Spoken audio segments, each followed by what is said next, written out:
1연구 TV 오신 여러분 환영합니다. 저는 스포츠 선수 동혁. 루키더 바스켓 이동환입니다. 네, KBL 12월 둘째 주인가요? 네, 12월 둘째 주. 네, 룸마이팩트 1부 순서 시작을 해보도록 하겠습니다. 이번에도 뭐 많은 소식들이 들어와 있어요. 네, 그렇습니다. 그리고 저희가 마이크가 바뀌었습니다. 그렇습니다. 우리 마이크의 이동환화가 됐어요. 네, 그렇습니다. 그 전까지는 저희가 또 무선 마이크를 썼는데 네. 일단 선이 있고요. 네. 그다음에 이렇게 동글동글한 게 꼭 저와 닮았다. 아 예. 네, 아주 귀엽습니다. 맞아요, 마이크가. 귀여워요. 오케이, 알겠어요. 네. 자, 댓글 우선 정책에서 댓글부터 소화를 하고 가도록 하겠습니다. 자, 신우우 WJ님이 오늘 울산에서 이동환 기자님 멀리서 봐서 반가웠어요. 바로 찾겠더라고요. 얼굴이 맥북 크기라.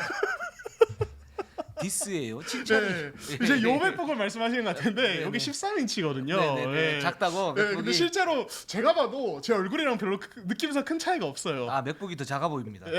그런가요? 그래서 근데 사실은 이제 현장에서 많은 분들이 저를 금방 찾으세요. 제 네. 지인들도 그렇고 네. 그냥 존재감이 다르다. 금방 그냥 기자석 보면 딱 누군지 알겠다 이렇게 예. 얘기를 하더라고요. 그래서 예, 뭐 이제 맥북 작은 맥북 들고 얼굴보다 네. 작은 맥북 들고 돌아다니는 덩치 네. 큰 고만 말이 네. 있으면은 저다 네. 이렇게 생각해 주시면 좋을 것 알겠습니다. 같습니다. 네.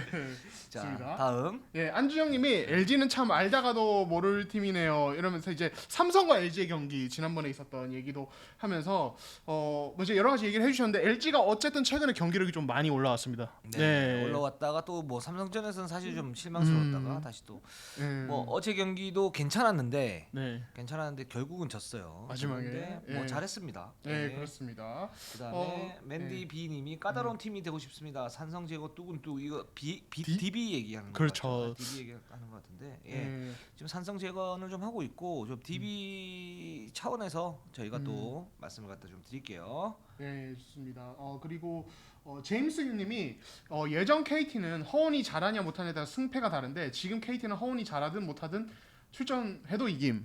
네, 그렇죠. 예, 이게 가장 좀 중요한 거죠. 허원 선수 본인도 그 얘기를 하더라고요. 그러니까 허원이 지금 사실 복귀하고 나서 거의 한 경기 잘하고 한 경기 못하고 약간 이런 식으로 가고 있어요. 이게 뭐 시점 감각의 이슈도 있을 거고 발목이 완전히 뭐 100% 상태도 아닐 텐데 근데 그거랑 상관없이 지금 KT는 연승을 달리고 있고 어제 이제 선수 본인한테 창원 현장에서 좀 물어보니까 그게 오히려 더 좋은 것 같다. 예, 이렇게 얘기를 하더라고요. 그래서 그게 어떻게 보면 KT 이번 시즌 얼마나 강한지 좀 보여주는 부분이 아닌가 싶습니다. 그렇습니다. 달리 벤픽 하소님이 KGC는 굳이 지금 이런 조정 작업을 왜 하는지 모르겠어요. 저는 박지훈, 양희준이 들어올 때 현 베스트 5가 공없이 단단하니 체력 분배에 도움이 될 걸 봤는데 지금 양상은 분배가 된 핵심 자원을 쓰고 있더군요. 변준영을 이번 시즌 포가 휴가를 넘어선 NBA식 강력한 볼 핸들러로 키우고 있었고 그 성과가 나올 때쯤 이러니 더 아쉽네요. 네. 감독님의 이전 변준영 키우기는 그냥 한 소리였는지 라고 하시면서 쭉쭉쭉 얘기를 해주셨어요. 네, 그렇습니다. 그러니까 지금 저 김세희 감독님이 아주 그냥 강력한 또 발언을 하셔가지고 되게 화제였는데, 그러니까 지금 기존에 이제 한창 분위기 좋을 때 어떤 선발 라인업을 박지훈, 양희종의 어떤 합류와 더불어서 선발 라인업까지 바꿔가면서 이제 다시 좀 변화를 줬는데 이게 오히려 조금 실패로 돌아갔죠. 어제 삼성전 같은 경우는 대승을 거뒀지만 사실 뭐 전력상으로는 당연히 잡아줘야 되는 경기고 그 전에 연패를 할 때 굉장히 불안하기 때문에 저희 오늘 이따가 또 한번 얘기를 해보도록 하겠습니다. 그렇습니다. 이 같은 경우는 좀 이제 복잡한 것 같아요. 그러니까 이게 진짜 감독의 플랜의 어떤 문제인지 아니면 선수들의 문제인지 이 부분 좀 따져봐야 될 것 같습니다. 네. 자, 그럼 바로 KGC 인상공사로 한번 들어가 보도록 하겠습니다. KGC 인상공사가 11승 9패 3위인데 좀 불안한 3위 달리고 있고 모비스전에서 30점차 대패를 당했어요. 이 경기가 좀 컸고 삼성전에서는 또 23점 차 대승을 거뒀는데 지금 KGC가 오리온을 좀 따라가고 있습니다. 탐관오리 농구를 하고 있다. 네. 그렇습니다. 네. 뭐 이제 일시적으로 그러고 있는데 여기에는 좀 이유가 있죠. 일단 박지훈 선수하고 양희종 선수가 들어왔는데 이 선수들 저희도 이제 처음에 볼 때는 박지훈 선수를 점점점 뭐랄까 적응시키면서 베스트 5 이제 동화시키려고 하는 어떤 그런 작업을 할 것이다라고 봤지만 기본적으로 그냥 투가드 시스템을 만들어 놓고 거기에서 뭔가 다시 조직력을 재건하려고 하는, 그러면서 팀이 좀 무너지는 그런 느낌까지 있었어요. 네, 그러니까 지금 현장 좀 분위기를 보면은 그 이제 KGC 코칭 스태프도 그렇고 동료 선수도 그렇고 박지훈의 합류에 대한 기대치 자체가 좀 높았던 것 같아요. 예를 들어서 변지현 선수 같은 좀 어떤 얘기를 했냐면 박지훈에 대해서 이제 합류하기 직전에 물어봤을 때 김승희 감독님의 농구를 저보다 훨씬 잘하는 선수다라는 네. 어떤 이야기를 했었거든요. 근데 막상 와서 보니까 이 선수가 뭐 상무에서 온 어떤 부분이라든지 실점 감각 뭐 여러 가지 요인들이 있겠지만은 예를 들어서 모비스전 같은 경우는 트랩을 갈 타이밍이 아닌데 갔다가 오면서 갑자기 서명진에게 뻥뻥 뚫려 버린다든지 그렇죠. 이런 장면들이 나와요. 그래서 김승희 감독이 이제 박지훈 선수를 불러서 이렇게 혼을 내는 이런 장면도 있는데, 그러니까 기존의 KGC 농구를 하면서 했던 어떤 농구를 하다가 상무에 잠깐 갔다가 온 사이에 그게 사실 좀 약간 물이 빠졌다고 해야 되나요? 그 어떤 그 적응도가 떨어졌다고 해야 되나요? 근데 그런 여기에서 모습이 나오고 있어요. 그럼 여기서 네. 기존의 KGC 농구가 뭔가요? 그러니까 그런 것들이 있죠. 그러니까 약속들이 몇 가지 있는데 이건 사실 뭐 팀 내에서 더 정확하게 디테일하게 세워져 있겠지만, 예를 들어서 뭐 베이스라인 쪽에 볼이 한번 갔을 때는 뭐 네. 기습적인 트랩을 한번 가준다라든지 뭐 사이드라인 쪽에서 트랩 타이밍 뭐 이런 것들이 아마 약속된 것들이 있는 걸로 알고 있는데, 네.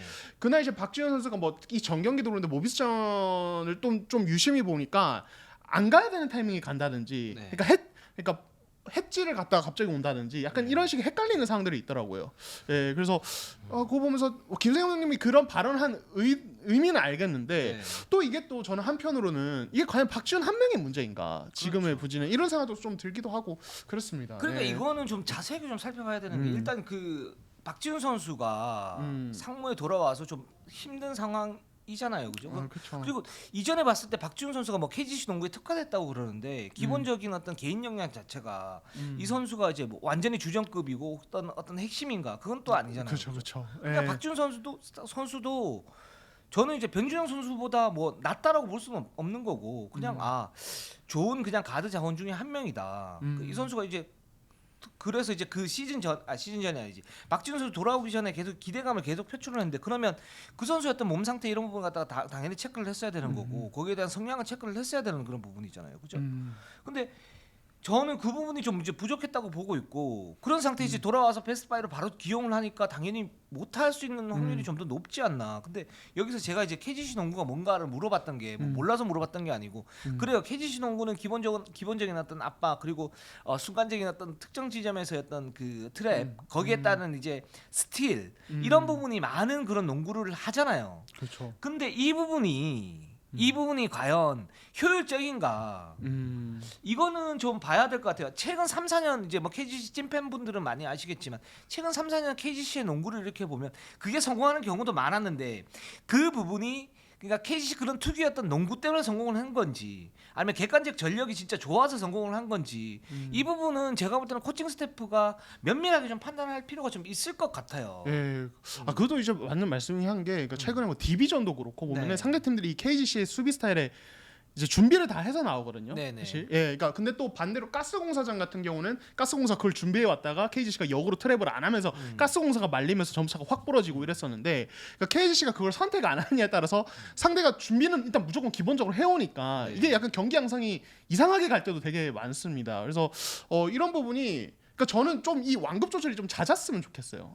그러니까 예. 이제 일단 기본적으로는 그런 이제 그 트랩 디펜스를 하는 것 자체가 공수 마진을 따졌을 때 체력적인 어떤 부담감, 우리가 계속 얘기했던 어떤 부상대에 대한 위험도, 이런 부분 때문에 장기적으로 봤을 때 그 부분이 이게 이득인가 하는 부분에 대해서는 이제 손익계산서 좀 따져봐야 되는 부분이고, 저는 손실이 좀 더 많지 않나 이런 생각이 들고, 왜냐면 KGC는 지금 댓글에서도 좀 나왔지만 기본적으로 포지션에 대한 어떤 밸런스가 굉장히 좋은 팀이잖아요. 좋은 팀이고 안정적으로 굴러가도 기본적으로 정규리그에서 어느 정도 뭔가를 할 수 있고, 그런 이제 트랩 디펜스를 이제 40분 내내 또는 뭐 한 30분 내내 이렇게 쓰는 게 아니라 정확할 때 요점에서만 딱 써주면 효과를 갖다 발휘할 수 있는 팀이고, 그런 이제 수비 어떤 이해도는 있는 팀이란 말이죠. 그러면 정상적으로 가서 어떤 이제 방점을 찍을 때 딱 하던가, 아니면은 그 중요한 어떤 승부처라든가 아니면 플레이오프라든가 이때 하면 되는 그런 부분인데, 계속적으로 사용을 하고 있기 때문에 그 문제점이 뭐 어떤 문제점이 생기냐면, 공격에서 어떤 밸런스가 체력적인 어떤 부분 때문에 흩어져 버려요. 그러니까 수비에서 많은 힘을 갖다 쓰다 보니까 공격에서 어떤 그런 밸런스가 흩어져 버린단 말이죠. 근데 국내 어떤 선수들의 경향을 볼 때는 공격에서 어떤 힘을 갖다가 좀 비축을 해줬을 때 수비에서 비축을 해줬을 때 공격에서 어떤 그런 그 밸런스가 좋아지는 그런 모습들을 이걸 이제 자유자재로 좀 조절을 해줘야 된단 말이죠. 이제 그런 부분이 사실은 저는 KGC가 좀 부족한 게 아닌가. 그렇기 때문에 최근 한 3, 4년간 나왔던 KGC의 어떤 그 정규리그 모습들이 기복이 굉장히 심하고 굉장히 불안하고 또는 정규리그 2위 안에 들면서 안정적으로 플레이오프를 갈 수 있는 그런 확률을 떨어뜨린다라고 저는 보고 있거든요. 그러니까 이 부분도 거기에 좀 연장선상이 아닌가라는 생각이 들고, 그러니까 김승희 감독이 계속 KG식 농구를 하면서 뭐 박지훈 선수가 KG식 농구에 대해서는 좀 더 안다 뭐 이렇게 얘기를 하고 있는데 기본적으로는 능력이 되는 선수들을 갖다가 쓰면서 거기에서 정상적으로 가고 거기에서 뭔가 변형이 있어야지. 이거 변형이 먼저 된다. 이거는 저는 좀 위험한 것 같아요. 지금 KGC 농구는 특정적으로 KT 같은 경우에는 예를 들어서 수비가 어떤 그 아킬레스건이 있기 때문에 그런 농구를 어느 정도 이제 초점에 맞춰서 하고 그 다음에 뭔가를 이제 다르게 하고 또는 객관적 전력이 좀 떨어지는 LG라든가 삼성이라든가 이런 팀들은 그렇게 할 수 있어요. 근데 KGC는 굳이 그렇게 하지 않아도 되는데 이런 감독의 어떤 성향 때문에 이렇게 한다는 거 저는 이건 좀 위험하다고 봐요. 이런 부분들이 박지훈, 양희종이 들어왔음에도 불구하고 그리고 그 이전에 박지훈, 양희종이 들어오지 않았을 때 어떤 백업 멤버에 대한 불만을 갖다가 얘기를 했었잖아요. 그런 불안함 이런 걸 얘기를 했어요. 그때 제가 뭐라 그랬냐면 코어가 안정적으로 변하면 백업 멤버는 자연스럽게 뭔가 정리가 될 것이다 그랬고 그런 부분이 완성되려고 하는 그런 시점에 박지훈, 양희종이 들어왔는데 여기서 또 엉켜버렸단 말이죠. 그러니까 그게 그럼 박지훈, 양희종을 식스맨을 일단 쓰면서 백업진을 강화를 하고 여기에서 박준이나 양희종이 컨디션이 올라오면 이 선수들을 자연스럽게 동화시키는 그 전략이 저는 맞다라고 보는데 그게 아니고 바로 이렇게 메뉴로 이렇게 쓰면서 완전히 엉켜버렸는데 그 엉켜버렸던 게 또 플러스 알파가 뭐냐면 그 KGC식 어떤 압박 수비 농구 이런 걸 하다 보니까 공격도 안 되고 수비도 안 되는 수비에서 조직력 무너지고 거기서 체력 다 써버리니까 공격에서도 뭐 스펠맨에 대한 어떤 위치 조정이라든가 이런 부분들이 부가적으로 터지면서 뭔가 문제가 생긴 게 아닌가라는 생각이 들어서 저는 이런 농구는 좀 아닌 것 같아요. 그러니까 그 감독에게 어떤 성향 갖다 맞춰야 되나? 아니 선수가 하는 거잖아요. 기본적으로는. 그렇죠. 저는 그런 부분이 문제가 생기는 것 같고 박지훈 선수가 뭐 나쁜 습관이 상무에서 다 살아왔다 그랬는데 그게 어떤 나쁜 습관인지 그러니까 트랩을 들어갈 때 어떤 타이밍을 갖다 못 맞추는 그런 부분들 글쎄요. 저는 여기에 대해서 동의하기가 좀 쉽지는 않네요. 네, 좋습니다. 물론 KGC가 기본적으로 굉장히 좋은 팀이고 김승희 감독이 어떤 조직력을 맞추고 선수들을 이렇게 쪼는 모습들 이런 부분에 굉장히 좀 탁월한 능력이 있는 감독이기 때문에 뭔가 되겠지만 이런 전략 그러니까 이런 팀의 장기적인 어떤 플레이나 전략은 좀 고민을 좀 해봤으면 좋겠어요.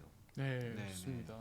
그래서 이제 저희가 뭐 수비적인 부분 또 이제 네. 그런 전략적인 부분도 유동혁 기자가 잘 얘기해 주셨는데 여기에 이제 또 공격적인 부분에서 또 지금 요즘에 다시 이슈가 되는 게 이 스펠맨의 어떤 폼이 약간 떨어지는. 사실은 이게 이제 스펠맨이 최근에 또 그러니까 발목 한쪽이 좀 고질적으로 아파요. 그리고 또 최근에 다치면서 저는 그 영향도 조금 있을 거라고 보는데 근데 이제 어쨌든 스펠맨의 폼도 같이 약간 업앤다운이 좀 있는 것 같고 최근에 보면은 그 현대모비스가 스펠맨을 아예 국내 선수로만 마크를 하고 오세근을 외국 선수가 막는 식의 어떤 수비법을 또 펼치더라고. 이게 사실 시즌 초반에 또 이제 삼성에서 뭐 예를 들어서 배수용이 스펠맨을 맡고 아이자익스가 인사이드에서 헬프 디펜스를 가고 이런 식의 어떤 수비법을 썼는데 이게 또 다시 나오고 있어요. 그래서 이런 부분에 지금 대처가 약간 효과적으로 되지 않는 것 같아서 공격에서 조금 약간 불안감이 약간 생기는 이런 느낌이 있습니다. 네. SK가 리머택을 했을 때 거기에 대한 어떤 대처 능력을 상대 팀들이 좀 이제 골 밑으로 좀 모아서 집중적으로 모아서 하는 부분들이 있었잖아요. 그러면서 이제 대처 능력이 좀 나왔는데 거기에서 SK가 어떻게 대응을 할까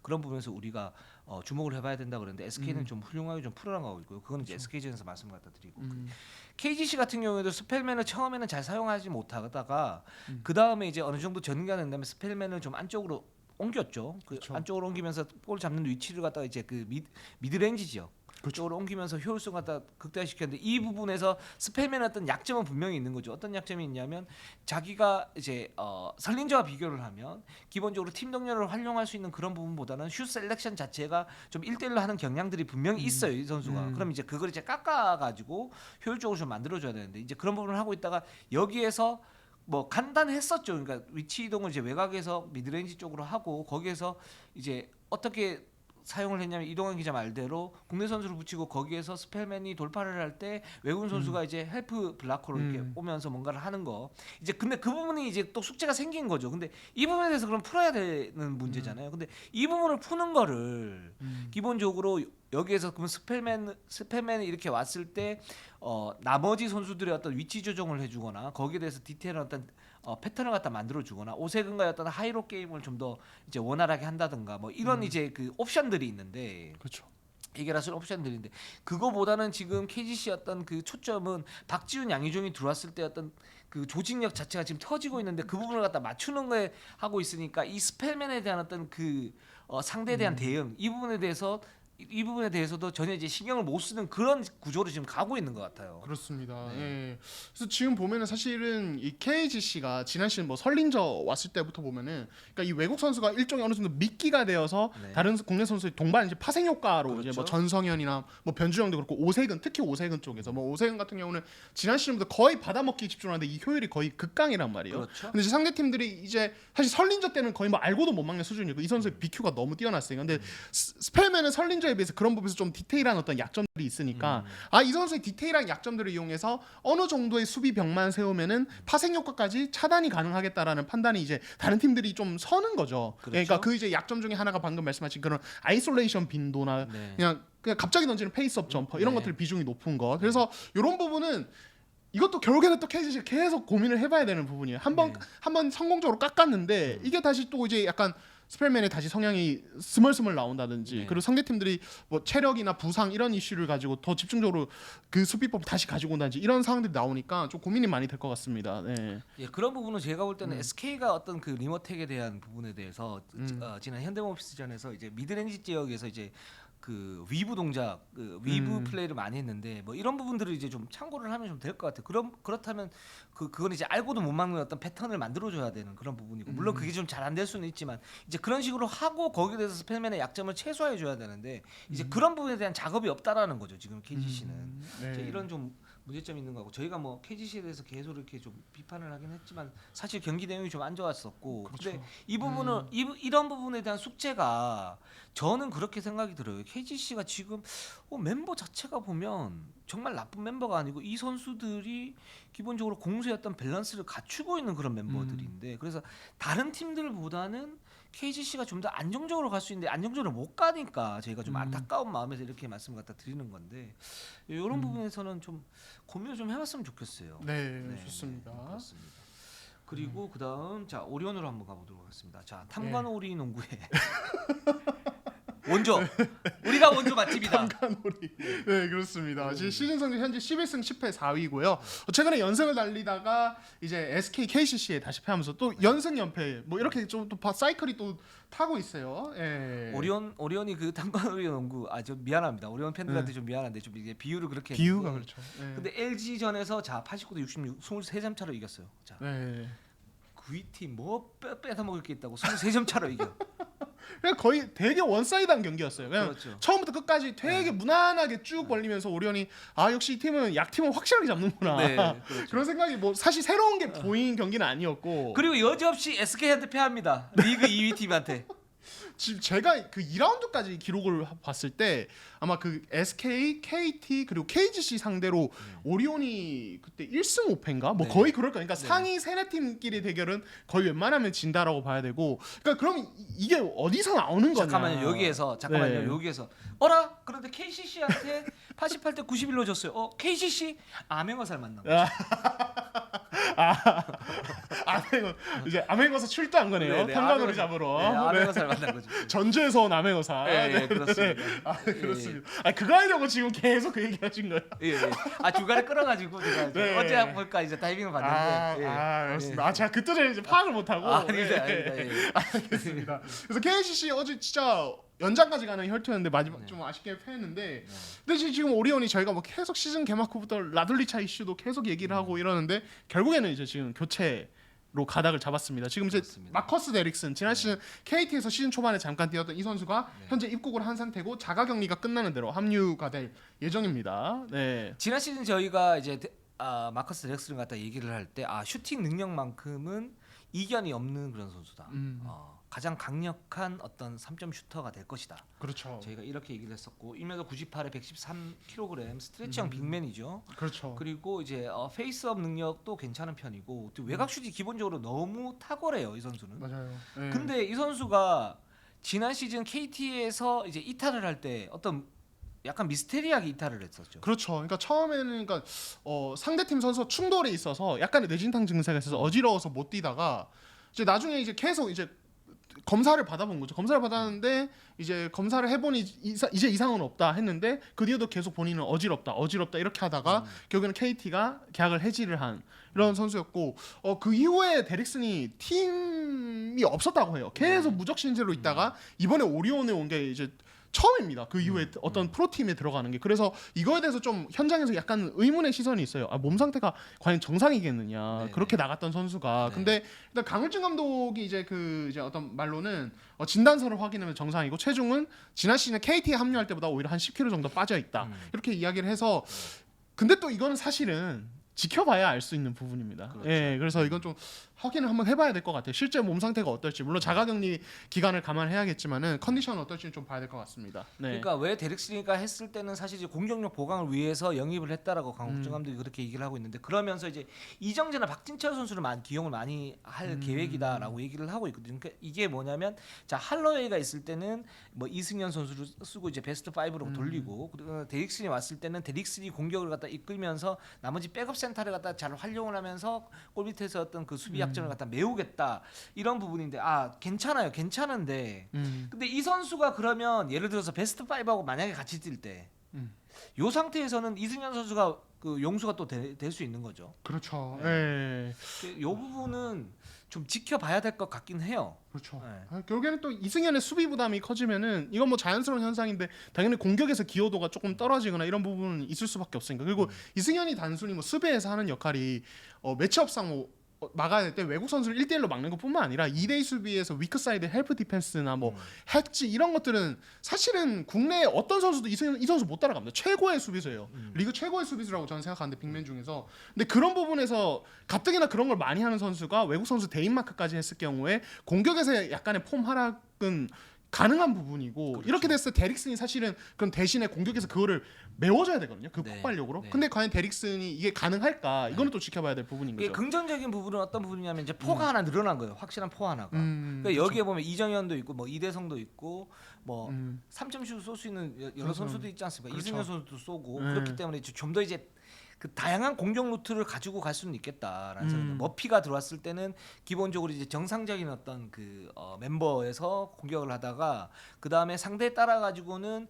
데릭슨이 들어오게 되면 아무래도 이제 그 공격에 대한 어떤 루트가 좀 많으니까 이런 부분에서 좀 더 다양한 그런 이제 그 오리온의 농구를 볼 수는 있겠다라는 생각이 드는데 또 문제점이라고 그러면 그 우려스러운 부분은 어떤 부분이냐 데릭슨이 사실 2대2 수비가 그렇게 좋지는 않아요. 그렇죠. 네, 지난 KT전에서도 그랬고 그리고 뭐 해지라든가 또는 2대2 수비에서의 어떤 그 활동력이 그렇게 좋은 선수는 아니에요. 이 선수가.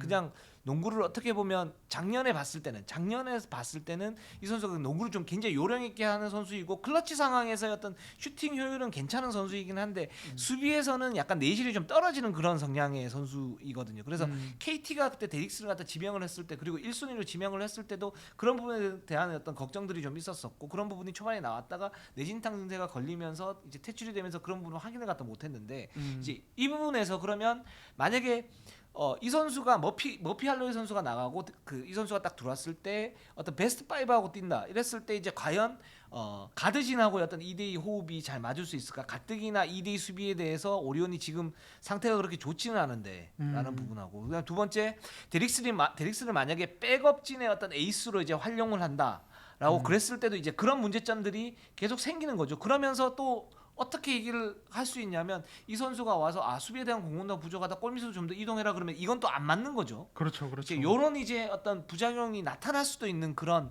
카드라고 생각이 듭니다. 네, 이게 사실 뭐 레벨은 좀 차이가 나지만 네. 가스공사 앤드류 니콜슨이 딱 그런 문제를 안고 있거든요. 뭐 공격에서 슈팅력이나 뭐 이 선수의 뭐 클러치 능력은 뭐 더 할 게 없는데 수비에서 사실 움직임 자체가 거의 없잖아요 이 선수가. 네, 그렇죠. 그렇다 보니까 가스공사 다른 선수들의 어떤 수비 부담이 커지고 미드레인지 공간 넓어지고 뭐 리바운드 이슈도 계속 발생하고 이게 사실은 가스공사 발목을 계속 잡는 부분이에요 사실은. 그렇죠. 예, 저희가 이따가 얘기를 하겠지만은 근데 이제 데릭슨이 말씀하신 대로 그런 약점이 KT 시절에 이미 드러났다 보니까 그게 그대로 유지된다면 사실은 결국에는 국내 선수들의 어떤 수비 부담이 커지고 이것이 사실은 그러니까 국내 선수 공격 잘하는 선수 진짜 많은 팀이거든요. 이것도 그렇죠. 결국에는 또 약간씩 어떤 악순환이 이어지는 이런 부분이 있을 수 있을 것 같고 저는 또 이제 하나 꼭 또 하나 여기서 이제 니콜슨하고 또 다른 건 뭐냐면 이 데릭슨 선수는 니콜슨은 그래도 이제 공격이 극강이기 때문에 극강이죠. 내외곽에서 뭔가를 이제 그 수비의 약점을 공격으로 메울 수 있는 그런 가능성은 훨씬 높은 선수인데 이 선수는 림에서 좀 거리가 있기 때문에 정말 그 터프샷을 쐈을 때 어떤 그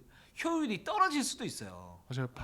약간 밖에서 약간 단발성의 공격을 많이 하게 될 그렇죠. 수도 있어요. 네. 픽앤팝을 그냥 네. 3점 던지고 백코트하고 네. 약간 이런 식의 어떤 상황이 잦아지면은 사실은 공격에서 그날 슛 감각에 따라서 어떤 날은 와 데릭슨, 어떤 날은 데릭슨 그렇게 될 가능성이 있죠. 예. 이렇게 될 수도 있고 네네네. 또 하나 제가 약간의 이제 걱정스러운 것은 이거는 오리온이 그동안 외국 선수 써온 방식 때문에 제가 얘기를 하는 건데 그러니까 지난 시즌에 데릭슨이 처음에 KT 왔을 때 제가 서동철 감독님께 여쭤봤어요. 어떤 스타일이냐 그리고 랜드리와는 마커스 랜드리가 워낙 성공작이었으니까 랜드리와는 어떤 차이점이 있느냐라고 여쭤봤을 때 랜드리가 전형적 약간 포워드 쪽에 가깝다면은 데릭슨은 인앤아웃이 된다. 예, 그래서 그런 부분을 조금 같이 살려볼 거다라고 얘기를 했었습니다. 근데 그러니까 어쨌든 이제 사실 이 선수가 좀 체중이 좀 나가고 몸이 두껍다 보니까 그런 이제 포스트업이나 이제 인사이드에서 볼을 잡아서 위치를 애초에 그쪽에 시작하는 공격도 시도를 해볼 수 있는데 이게 이제 오리온이 외국 선수를 그동안 써왔던 방식이 그쪽에 약간 밸런스가 많이 좀 무너져 있잖아요. 예, 그러니까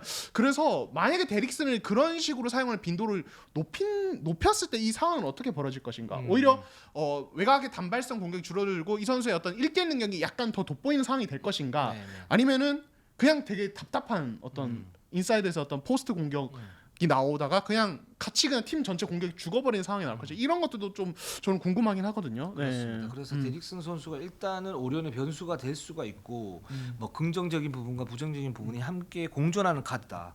이렇게 말씀을 드리면서 SK로 한번 가보도록 하겠습니다. SK가 14승 6패 2위를 달리고 있고요. 오리온 모비스를 잡아냈습니다. 역시 어떤 해법을 갖다가 조금씩 찾은 것 같아요. 네, 그렇습니다. 네, 그렇습니다. 일단 보면 SK가 역시 이제 그 안영준 선수가 최근에 이제 굉장히 좀 돋보였습니다. 특히 이제 지난 현대모비스전에서는 사실 현대모비스가 윙맨이 지금 굉장히 좀 많아진 상태잖아요.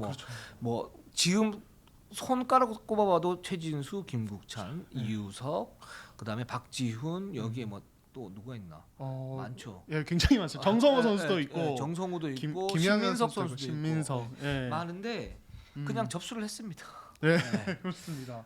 지난 그 현대모비스전에서 20득점 올리면서 그 이우석이나 신민석 이런 선수들이 이제 마크를 했음에도 불구하고 어떤 그 미스매치인 것처럼 이 선수가 파워와 높이와 스피드를 이용을 해가지고 기본적으로 이제 승부처에서 어떤 그 알토란 같은 득점 올리면서 사실 거기에서 이제 차이를 만들어내면서 모비스에게 88대 77로 승리를 갖다가 거뒀는데 뭐 이 선수가 이제 그건 아시죠? 뭐 팀 내 이제 영미로 불리는데 그래서 왜 영미냐 물어봤다면 그냥 영미다. 그렇죠. 컬링할 때 그냥 뭐 안영준이다 영미 이렇게 부르다 영미다. 그래서 어제 그 경기가 끝나고 난데 인터뷰를 할 때 김서영 선수가 먼저 들어왔어요. 그 안영 선수가 좀 늦은 것 같아요. 그래가지고 이제 김서영 선수 바로 전화를 하더라고요. 전화를 하면서 영미야 빨리 와. 그냥 거의 그렇게 부르는. 저는 이제 친구들이 네. 동한이라고 부르, 동고라고 부르거든요. 동고. 예, 동한 고릴라라고. 동고. 그래서 그냥 네. 동고라고 불러요. 네. 그래서 어떤 때는 친구들이 멀리서 야 이동환 이렇게 하면 제가 못 듣는데 동고 이렇게 부르고 거의 약간 그런 느낌이 아닐까. 네, 싶습니다. 그러니까 이게 시대 차이가 있는 거예요. 이동환 기자는 그래도 거기에서 뭐 이제 그 동안 플러스 고릴라잖아요. 그래서 네. 이제 합성한 거 아닙니까? 예. 저희 때는 그런 것도 없었어요. 그냥 직설적으로 저는 똥팔이었어요. 왜 똥팔이었나요? 팔자는 그냥 들어가요. 뭐 동팔이, 뭐 영팔이 뭐 이렇게 하다가 그러다 똥팔이가 됐어요. 그렇군요. 네, 그렇습니다. 네. 근데 안영민 선수는 이제 저는 약간 뭐 약간 스타일 안영미 선수. 안영민 선수. 네. 안영준 선수는 스타일의 차이는 있지만 한국의 폴 피어스라고 생각합니다. 그런 느낌 있죠. 제가 왜 그러냐면 그러니까 그 현지에서 쓸 때 이제 윙 자원의 컷인에 대해서 피어스 컷이라고 부르는 용어가 있어요. 컷인인데 폴 피어스가 많이 하는 컷이라고 해서 피어스 컷이라는 이름을 붙었는데 이게 뭐냐면 사이드에서 페인트 존으로 커딩을 하는데 느리게 들어가는데 몸으로 상대를 밀면서 자리를 잡은 그러니까 포스트업 하듯이 상대를 등으로 밀면서 자리를 잡으면서 들어갑니다. 사실 안영준이 그 하는 아까 말씀하신 그런 어떤 사이즈와 어떤 파워의 우위를 사용해서 순간적으로 페인트 존에 자리를 잡는 동작이 그게 피어스 컷이거든요. 네, 그래서 네. 이 부분이 사실은 데뷔 때부터 약간씩 활용해서 최근에는 이게 높아졌고 이게 사실은 본인과 포지션이 비슷한 다른 선수를 만났을 때 이 파워 차이를 가장 극대화하는 어떤 움직임이 아닐까 싶고 다만 이제 여기서 이 부분은 사실은 되게 오랫동안 쓰여 왔기 때문에 매치업 변화가 있는다든지 아니면 안영준이 그런 동작을 가져갈 때 어떤 집중 견제가 약간씩 이루어지면 사실 효율이 약간 떨어지는 부분이 있어요. 그래서 안영준의 어떤 옵션 다양화를 저희가 지난 시즌부터 계속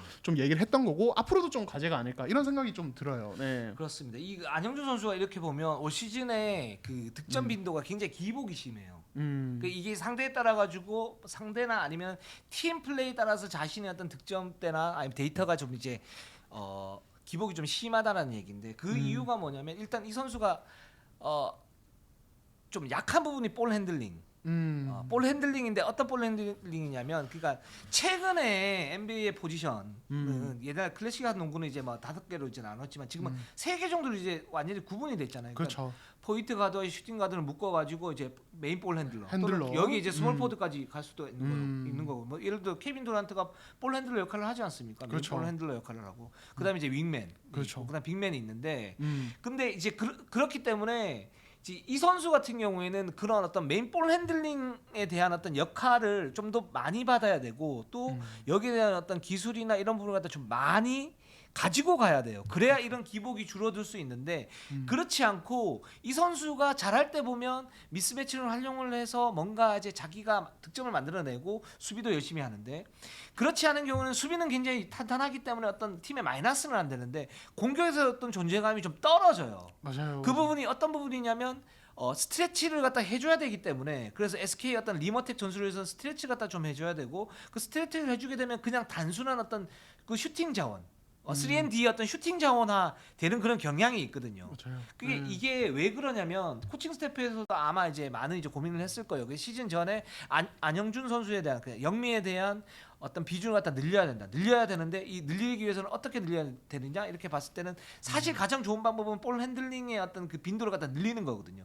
근데 그런 부분에서는 좀 불안한 거예요. 김선영이나 다른 선수들이 하거나 아니면 원희 선수가 1대1로 하는 것보다 약간 그런 이제 공격 옵션들 그러니까 안영준 선수를 중심으로 한 2대 공격이 확률이 떨어진다고 보기 때문에 아직까지는 맡기지는 않고 그 비중이 안 늘어나는 건데 이 부분을 안영준 선수가 좀 더 그 연말을 한다면 그래서 그게 장착이 된다면 제가 볼 때는 지금 이제 우리 빅3 포워드들이 있지 않습니까?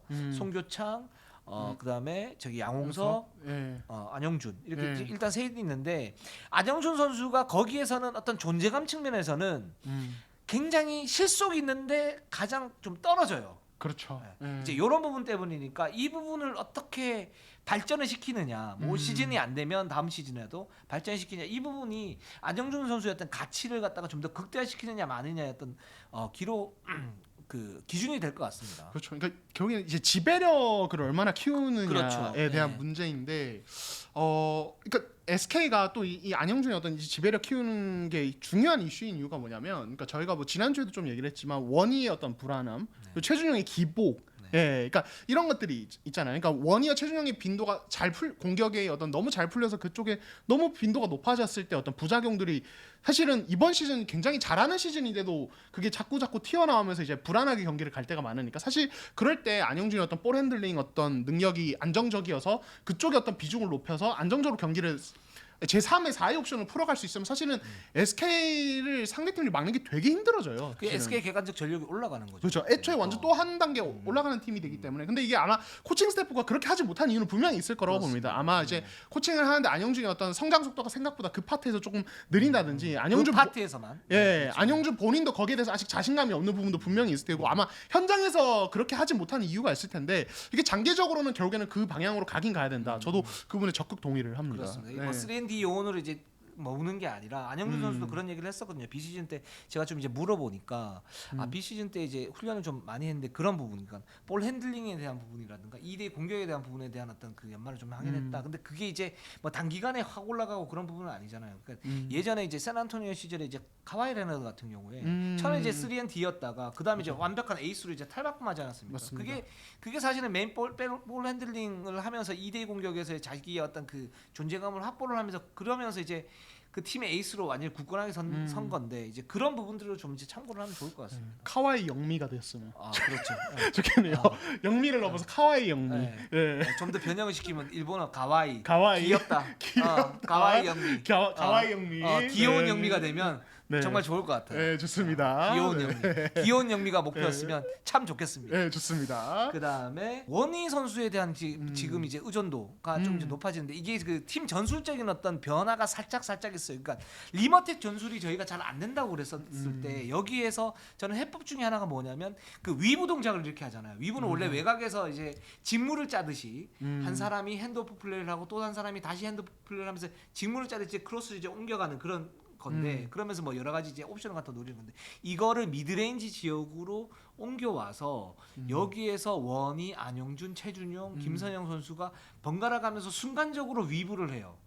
그러면서 여기에서 나는 찬스를 원희의 어떤 그 플로터라든가 아니면 안영준의 어떤 미스매치라든가 최준용의 돌파라든가 뭐 김선영 선수의 그런 이제 순간적인 부분 이런 부분을 갖다 활용을 하는데 그 이렇게 활용을 했을 때 가장 큰 수혜자가 이제 원희 선수거든요. 여전히 뭐 어시스트를 늘릴 수 있고 또는 이 그 위부 동작을 하면서 역으로 림으로 어택을 하면서 거기에서 슛을 갖다 쏠 수 있고 또는 거기에서 이제 그 자기가 좋아하는 플로터를 갖다 넣을 수 있는데 그 이런 부분들이 괜찮은 것 같아요. 그 의존도가 조금 높아지는 건 괜찮은 것 같아요.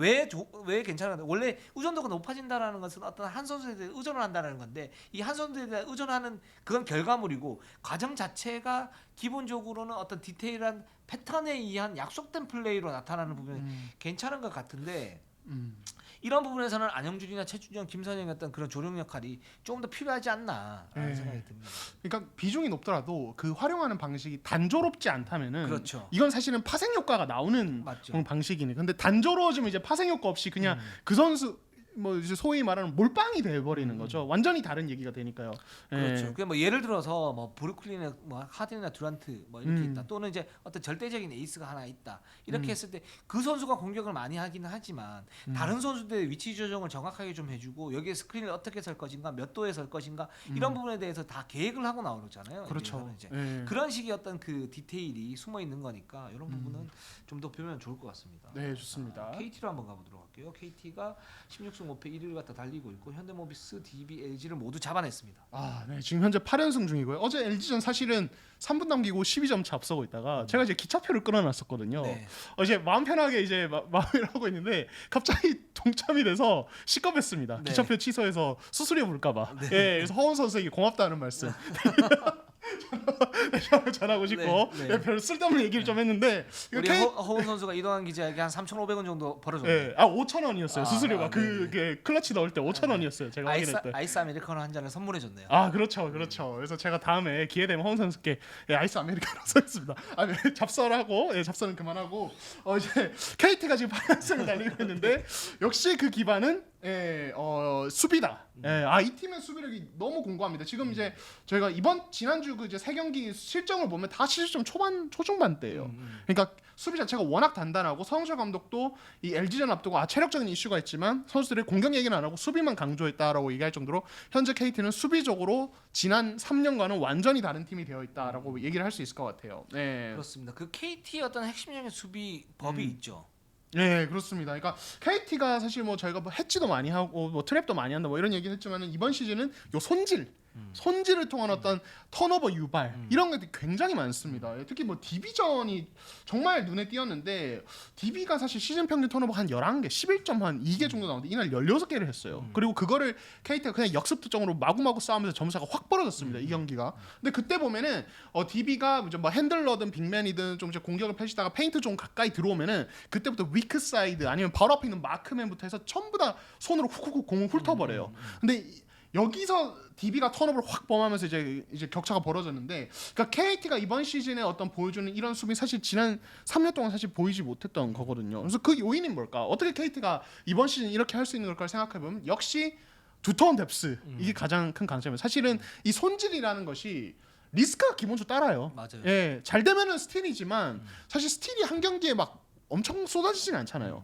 안 되면은 파울이에요. 근데 KT가 지난 3년처럼 어떤 벤치 뎁스가 약간 불안하든지 수비 카드가 적어서 이 파울 누적에 대한 어떤 리스크가 좀 크면은 사실 그런 수비를 할 수가 없는데, 지금 KT는 윙에서는 뭐 이제 양홍석, 김동우, 김영환 뭐 이런 그리고 심지어 이제 최근에 상무에서 복귀한 한의원까지 어제 쓰면서 거의 뭐 뎁스를 2개로 만들어서 가고 있고, 가드진도 정성호, 허운 이렇게 같이 돌리면서 여기에 뭐 이제 한 번씩 다른 최창진 선수 쓰면서 그러니까 거의 축구에서 말하는 더블 스쿼드처럼 지금 돌리고 있으니까 그런 어떤 과감한 어떤 손질을 할 수 있는 어떤 기반이 되는 거죠. 여기에 그런 손질을 한다는 건 사실 체력 이슈도 당연히 따라오는 건데 그 부분에 대한 부담도 적고, 그렇죠. 그래서 KT가 진짜 뎁스가 강한 것도 많고 그거를 수비적으로 그 강점을 잘 활용하는구나라는 생각이 요즘에 보면서 들더라고요. 네. 그렇습니다. 그리고 지금 KT가 뭐 이제 그 싱글 가드, 그러니까 원 가드 시스템을 쓰기도 하고 이제 더블 가드 시스템을 쓰기도 하는데,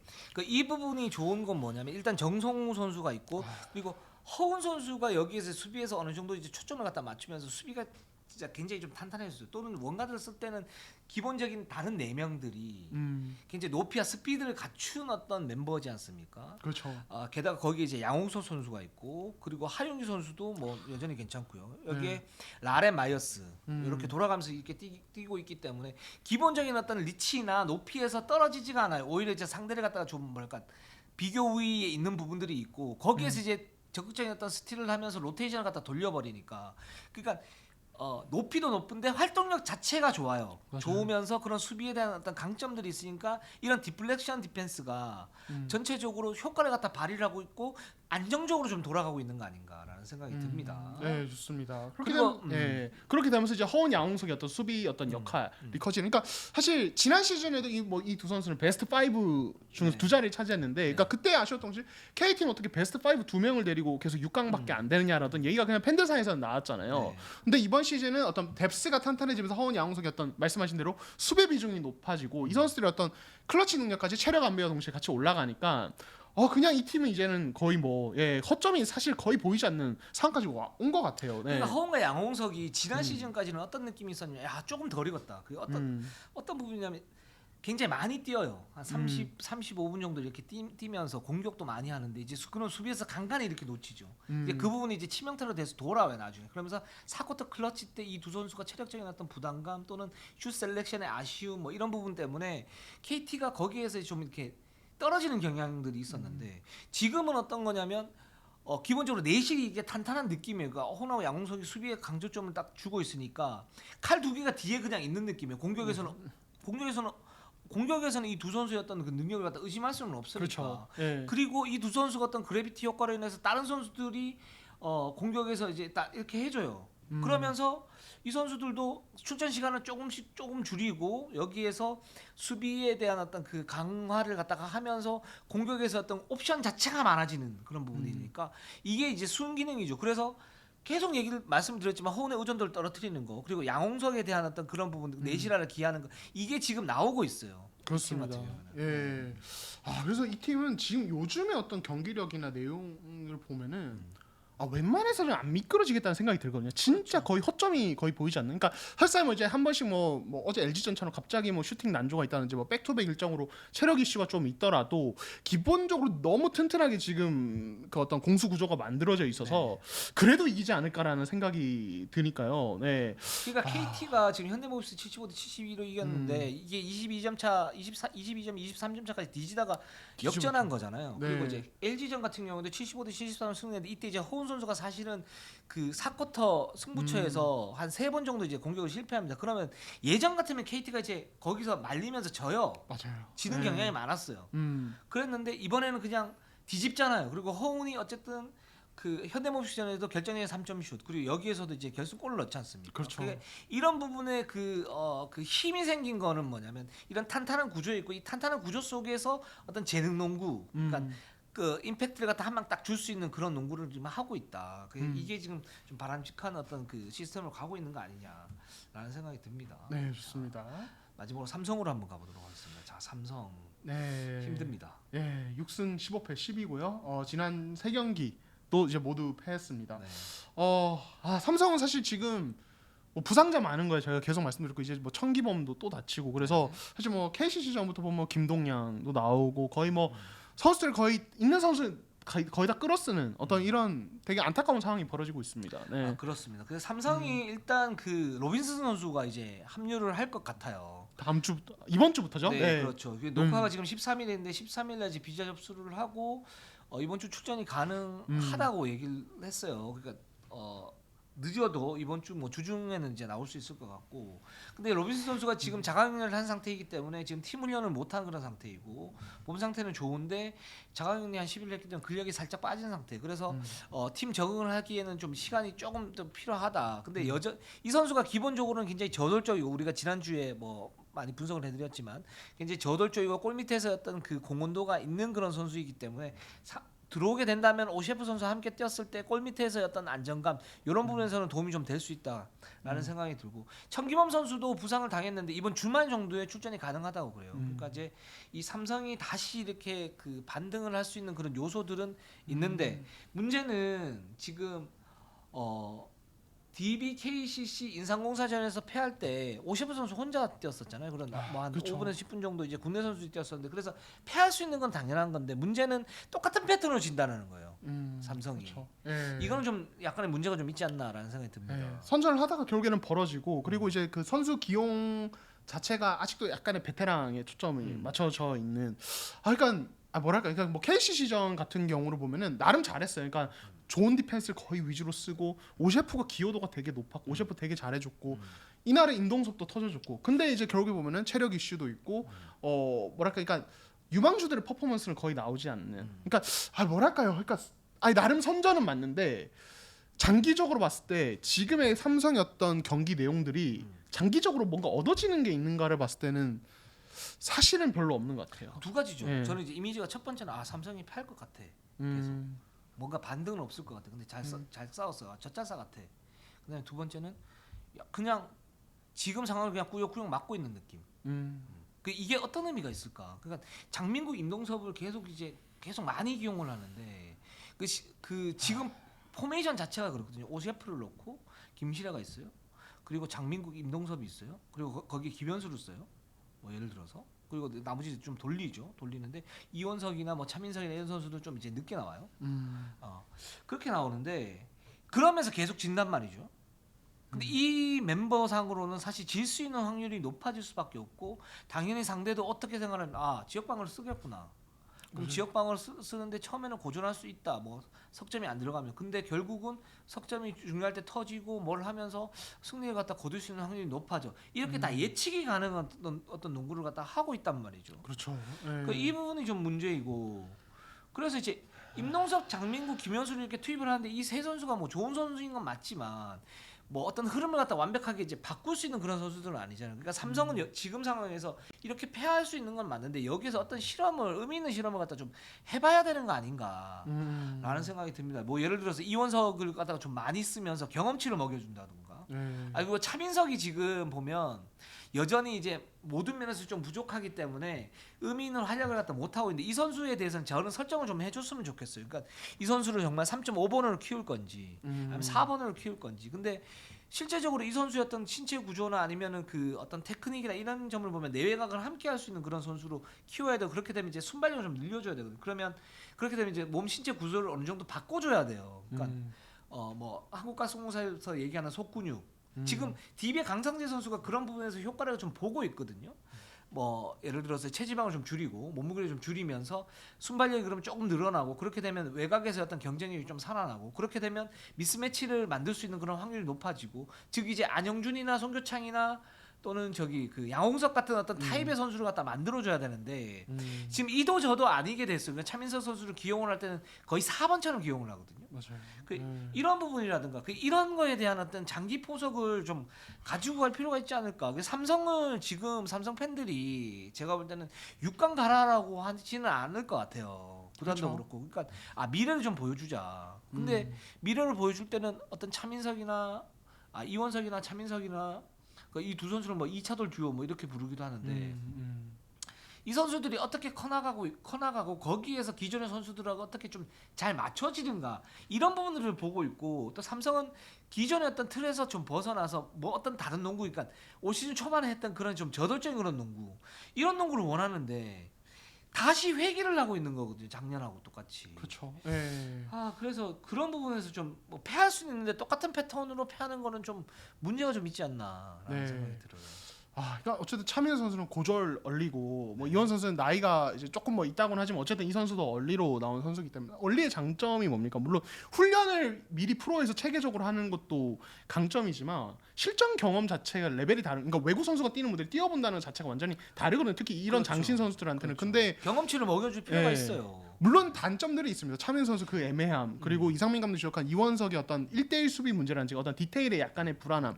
근데 사실 이거는 뛰면서 업그레이드를 어느 정도 시켜줘야지. 그 살짝 예. 다른 것 같은데 이원석 같은 경우에는 이제 띄워주면서 경험치를 먹이고 거기에서 이제 음. 약점인 파워에 대한 보강 문제를 자기가 적실하게 느끼고 그리고 장기적으로 뭔가 이제 쭉 올라가는 그런 모습들. 그러니까 차민석 같은 경우는 지금 이제 설정 자체가 좀 덜 돼 있는 것 같으니까 일단 준비를 더 시키고 난 다음에 하든가 아니면은 어떤 실험을 해보는 거죠. 차민석 선수 가지고. 그러니까 단순히 그냥 4번 역할로 꼬빗해서 어떤 몸빵하는 게 아니고 뭔가 이제 해주고 거기에서 부족함 느끼면 거기에서 자기가 필요한 게 뭔가를 갖다 느끼고 비시즌 보강하는 그런 식으로 가면 좋을 것 같은데 그래서 경험치를 먹이는 어떤 의미는 좀 다르긴 하지만 좀 그래야 되는데 그렇죠.